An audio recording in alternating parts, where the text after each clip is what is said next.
If you are pulling your hair out wondering, am I toxic? What is a toxin? Do I need to detoxify? You're in the right place, because by the end of this video, I'm going to give you all the tools you need to understand how to assess your degree of toxicity, and it's only going to take us a few minutes. To illustrate this, I want to start with a story. I remember meeting with a patient of mine probably 6 years ago now, and he presented to my office with his wife with horrible fatigue, weight gain, changes in his sexuality, hair patterns, everything was basically going wrong. And in taking his history, I learned that he worked in a factory that made high-grade tactical weapons, and he was responsible for painting the logo onto these throwing hatchets. And but he insisted that he was using basically good environmental hygiene. He sprayed under a hood.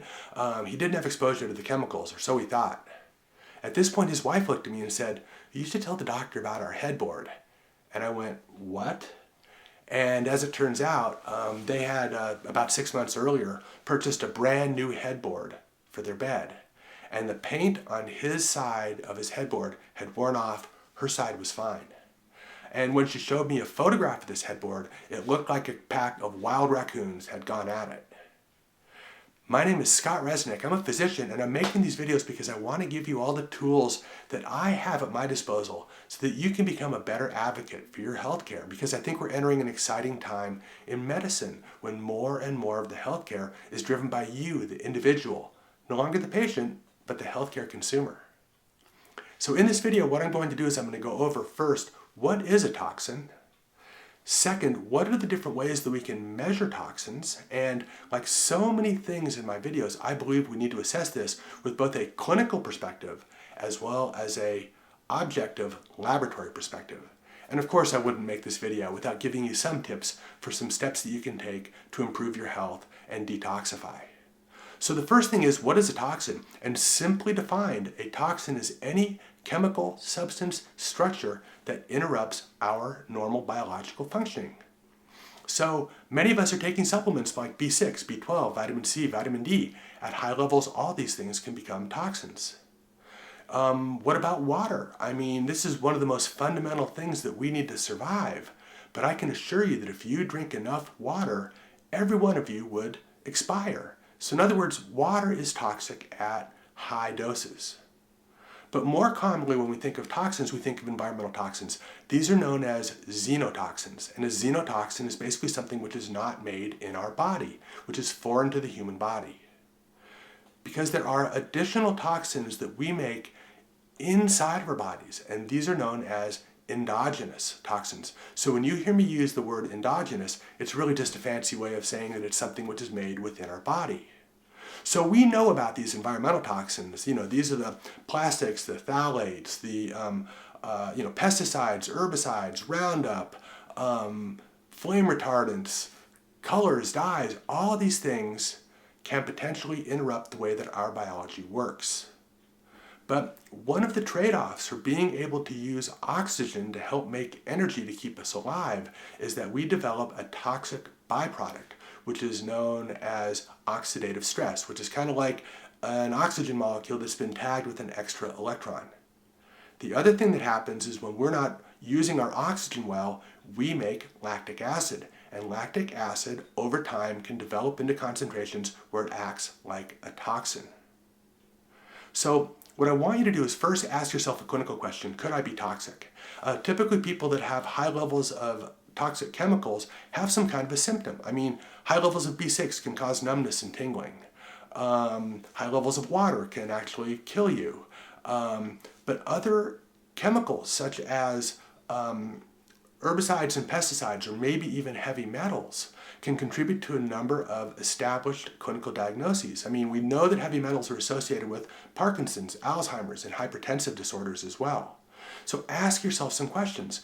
Could I be having an environmental exposure at my work, like the patient I described to you earlier in this video? Could I be consuming some foods or drinking some water that might be tainted? Because when you first taken that clinical step, then you can begin to direct your testing. Another question that you might ask yourself is, do I live in a household where there's a high risk of mold exposure? In the second part of this video, I want to go over some of the basic tests that we can use to actually assess our levels of toxicity. So the first thing I want you to do is do a self-assessment. I mean, if you come back negative for all those different categories that I reviewed earlier, there's probably not a need to go and spend a bunch of money on some of this testing, because some of the testing for toxins can get a little expensive.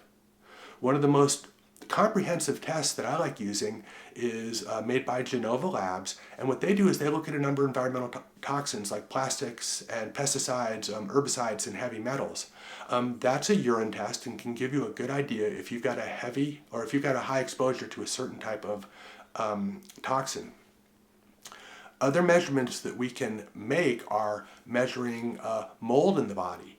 But I have to caution you about jumping right up and doing a mold test, because many of the markers that are measured in a mold testing kit are commonly encountered. I mean, these are molds that we've had an opportunity to have an exposure to over the whole of our lives, and it's not necessarily causing symptoms. Two other tests that I like to use. One is called a measuring lipid peroxides, which is a really good measurement of oxidative stress.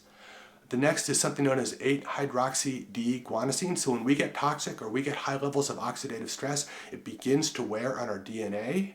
And 8-OHDG, 8-hydroxy-D-guanosine, is a measurement of damaged DNA.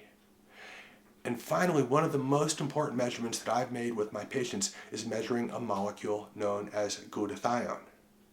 So glutathione is our body's primary antioxidant, and it is made as a combination of 3 different amino acids. One of those amino acids is cysteine, and this is the rate-limiting amino acid in the formation of glutathione. So glutathione is used to help counter our oxidative stress, and is also used in phase 2 detox to conjugate some of these non-water soluble molecules so we can get rid of them in our breath, in our sweat, in our stool, and in our urine. So you can measure glutathione. If you're suffering from a number of clinical symptoms that you think might be due to a toxic load, and your glutathione is very, very low, that suggests that this is being used up. And one of the things that we could do to start to get you on the road to health would be to improve your glutathione. And that brings me to the last part of this video. What are some steps that we can do? The first thing that you have to do is make the measurements if they're indicated. You can't manage what you can't measure. Part of the secret of assessing toxins is to try to be sure that you are doing some directed testing.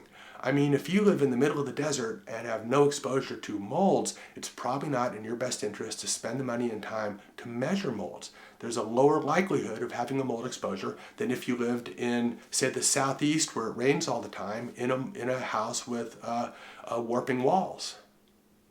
So the first step to improving your toxic load is make a realistic self-assessment of your risks. I mean, do you work in an environment where we could be exposed to toxic paints, like my patient that I described earlier?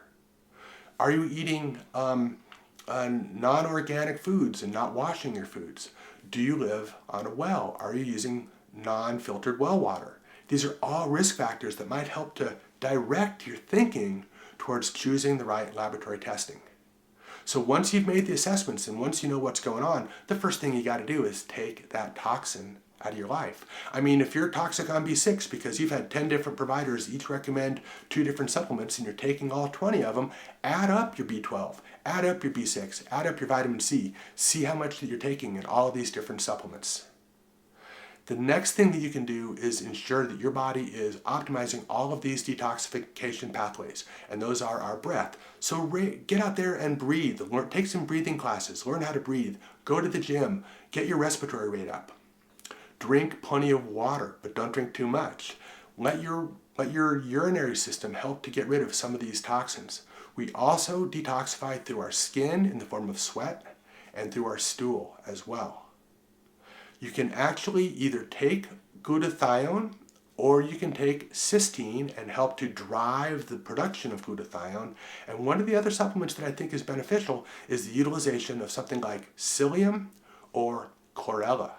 And these are both plant-based nutrients that have been shown to help in the detoxification pathways. Of course, this is YouTube. So I'm obliged to tell you or ask you that if you like this video, click like, comment. I'll be sure to respond to all the comments personally. Subscribe, and most importantly, share these videos with your friends. Either way, I'll be back next week with another video. Take care, be well, and let's get rid of those toxins.